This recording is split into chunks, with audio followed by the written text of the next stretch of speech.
ये आकाशवाणी है। कार्यक्रम सामयिकी में प्रस्तुत है कोरोना वायरस संक्रमण पर स्वास्थ्य विशेषज्ञ डॉक्टर माला श्रीवास्तव से आकाशवाणी संवाददाता सिद्धार्थ सिंह की बातचीत। डॉक्टर माला, देश में कोविड-19 से स्वस्थ होने की दर इस समय 57% से भी ज्यादा हो गई है। इन आंकड़ों को किस तरह से देखती हैं और जो ताजा स्थिति है कोरोना की वो क्या है हमारे देश में? देखिए, कोरोना की जो महामारी है जो फैलती है बहुत जल्दी फैलती है, लेकिन इसका इलाज एज सच अभी तक तो नहीं आया है।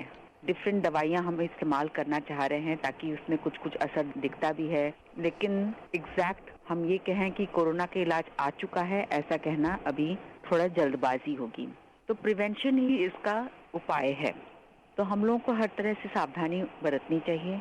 जो जो हमारी एडवाइजरी दी गई है कि मास्क पहनना है, सोशल डिस्टेंसिंग रखनी है, बार बार हाथ धोना है, क्राउडिंग नहीं करनी है, हर चीज़ को संभाल कर इस्तेमाल करना है, जैसे डोर हैंडल, इन सबको बार बार नहीं छूना है, फेस पर हाथ नहीं लगाना है। इस तरह की जो एडवाइजरी या प्रिकॉशंस हमें दिए जाते हैं वो हमें पालन करना है।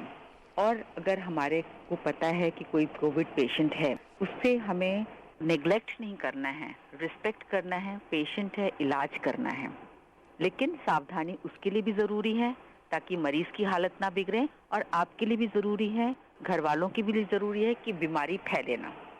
डॉक्टर माला, अगर हम WHO की बात करें तो उसकी रिपोर्ट में कहा गया है कि भारत में घनी आबादी के बावजूद प्रति लाख आबादी पर कोविड के मामले दुनिया में सबसे कम हैं। तो आप इसे किस तरीके से देखती हैं? हमें ये देखना चाहिए कि अभी भी हमारे पास बीमारी का चैलेंज है। ये बीमारी फैल सकती है और कहाँ तक जाएगी हमें पता नहीं है, लेकिन हमें सब तरह से सावधानी करनी है। ये सच है कि हमारी इतनी घनी आबादी है, उसके अनुसार हमारे जो इन्फेक्शन रेट है वो कम है। जब तक हम इसको कंट्रोल कर सकते हैं तब तक ही अच्छी बात है। हमें सावधानी करनी है, इस बीमारी को रोकना है, इस बीमारी से लड़ना है और इस पर हमें विजय पाना है। वो हमारा मकसद होना चाहिए। कोविड को अपने इंडिया से बिल्कुल हरा देना है, भगा देना है, तभी हम इस पर जीत पाएंगे। ये बीमारी बहुत जल्दी फैलती है। किसको कितना असर करेगी कह नहीं सकते, किसकी डेथ होगी हम कह नहीं सकते, किसको कितना असर करेगी, कितना लंग डैमेज करेगी, कितना किडनी डैमेज करेगी, ये हम कह नहीं सकते। इसलिए बीमारी ना फैले, हम पूरा कंट्रोल कर सकें, वो ज़्यादा बेहतर है। डॉक्टर माला, अगर हम आपसे ये जानना चाहें कि ये जो वायरस है, जब भी हम किसी ऐसी सतह को टच करते हैं और वो वही हाथ अगर हमारे मुंह में जाता है या किसी व्यक्ति से हमें संक्रमण हो जाता है, तो ये वायरस कैसे ट्रेवल करता है हमारे शरीर में? नॉर्मली ये जो वायरस है फोमाइट्स के थ्रू आता है और एरोसॉल्स के थ्रू आता है। एरोसॉल मतलब क्या है कि हवा के थ्रू आता है और इसमें थोड़े से वाटर पार्टिकल्स होते हैं जिसके बीच में ये वायरस रहता है, तो जिंदा रह पाता है और ये बहुत दूर तक जाता है। एरोसॉल कहा तो जाता है कि 3 फीट की दूरी तक जाता है या 4 फीट की दूरी तक जाता है, लेकिन अगर हवा का बहाव तेज है तो ये कहते हैं कि 11 किलोमीटर दूर तक भी जा सकता है, और एग्जैक्टली कितने दूर तक जाता है हमारा कहना मुश्किल है। दूसरी बात है ये कि जैसे स्किन सरफेस में ये 2-3 घंटे तक जिंदा रह सकता है, मेटल्स पर कहते हैं 3-4 दिन तक भी रह सकता है, प्लास्टिक सरफेस पर भी 3-4 दिन तक रह सकता है। इसीलिए ये बीमारी तो नई बीमारी है, इसमें अभी भी और भी बहुत रिसर्च करने की जरूरत है। ये अनुमान लगाए जा रहे हैं कि ये स्किन टू स्किन ट्रांसफर होता है, आंख के द्वारा, नाक के द्वारा, माउथ के द्वारा ये अंदर जाता है और सीधा ही लंग को ज्यादा इफेक्ट करता है। लंग के इफेक्ट होने से लंग में डैमेज होता है और मरीज को सांस लेने में दिक्कत होती है। मोटे मोटे तौर पर कहा जाता है कि सोशल डिस्टेंसिंग में कम से कम 2 मीटर की दूरी रखिए या 2 गज की दूरी रखिए, ये कहा जाता है, क्योंकि छींकने से, खांसने से भी ड्रॉपलेट्स निकलते हैं और जितनी फोर्स से जाते हैं ड्रॉपलेट उतनी दूर जाकर गिरते हैं। तो इसीलिए कहा जाता है कि सोशल डिस्टेंसिंग मेंटेन करिए, सबको मास्क लगाकर रखना है ताकि अगर मैं खांसूं तो मेरा जो ड्रॉपलेट्स है वो बाहर ना निकले। जो हमारे आसपास मरीज हैं या लोग हैं वो उन्होंने भी अगर मास्क लगाकर रखा है तो डायरेक्ट ट्रांसफर ना हो। इस तरह से ये प्रिकॉशंस इसीलिए बोले जाते हैं। साबुन से 20 सेकंड तक हाथ धोइए ताकि अगर हाथ में अगर वायरस किसी भी तरह से आ भी गया है तो हम वायरस को साबुन और पानी से हाथ धोकर निकाल सकते हैं या हैंड सैनिटाइजर से उसको निष्क्रिय कर सकते हैं ताकि वो हमारे शरीर के अंदर जाकर हमें इन्फेक्शन ना पैदा करे। डॉक्टर माला, शुरुआती बुखार अगर हम देखें तो क्या बहुत तेज बुखार आता है या एक पर्टिकुलर पैटर्न होता है कि शुरू में 99, 100 रहता है, बहुत ज्यादा तेज नहीं जाता है?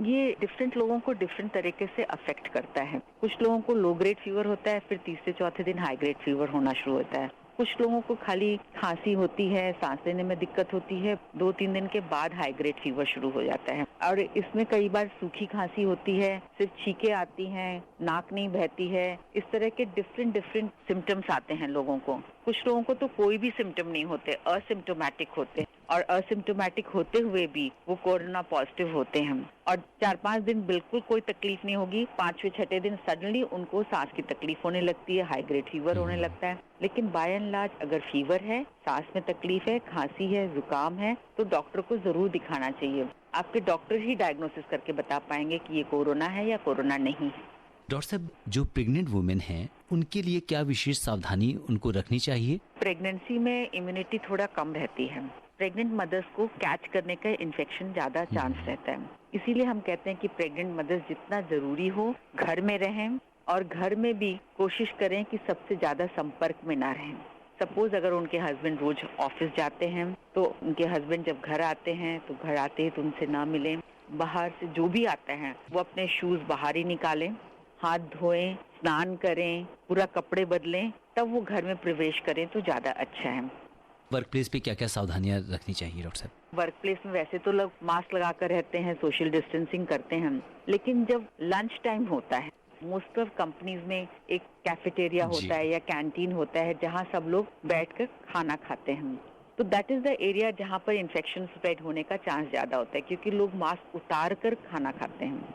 इसीलिए कहा जाता है कि अगर कैफेटेरिया में भी खा रहे हैं तो सब लोग एक साथ लंच टाइम ना लें, ताकि सोशल डिस्टेंसिंग भी मेंटेन रहे। और उनको खाना पीना तो है ही, 8-10 घंटे बिना पानी पिए बिना खाना खाए रहना तो सबके लिए मुश्किल होता है।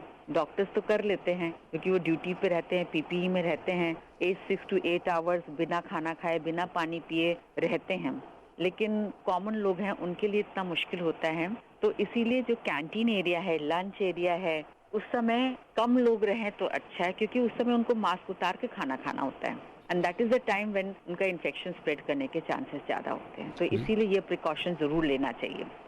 ये से कुछ टेक्निकल चीजें हैं जो एसी में भी बदलाव कराया जाए वर्क प्लेस में तो अच्छा होता है। अदरवाइज बेटर तो ये है कि खिड़कियां खोलकर रखें, एसी ना इस्तेमाल करें तो ज्यादा अच्छा है। प्रॉपर वेंटिलेशन रहे तब भी इन्फेक्शन स्प्रेड होने का चांसेस कम होता है, क्योंकि बाय एंड लार्ज ये देखा गया कि हमारी जो इंडियन हाउसेज हैं उनमें वेंटिलेशन का ध्यान रखा जाता है कि खिड़कियां होती हैं, खिड़कियां खोली जाती हैं, दरवाजे होते हैं, दरवाजे खोले जाते हैं।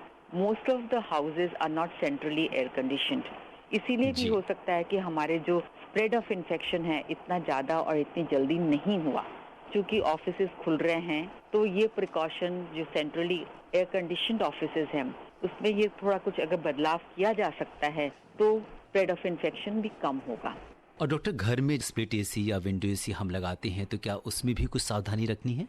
एसी का जितना कम से कम इस्तेमाल किया जाए तो अच्छा है। कुछ लोग ये भी कहते हैं कि अगर आपने एसी चलाना भी है तो साथ में आप खिड़की भी खुली रखिए, ताकि वेंटिलेशन या एयर एक्सचेंज अच्छे से होते रहे। ये एक प्रिकॉशन अगर लिया जा सकता है तो अच्छा है। और डॉक्टर, इस समय एक शॉर्ट फैरीपिरावर की काफी चर्चा हो रही है सोशल मीडिया पे कि एंटीवायरल प्रॉपर्टीज इसके अंदर काफी हैं और कोरोना को लेके काफी अच्छे इसके परिणाम आए हैं। आप क्या कहेंगे? डिफरेंट दवाइयों का इस्तेमाल हम लोग करते हैं ट्रीटमेंट के लिए।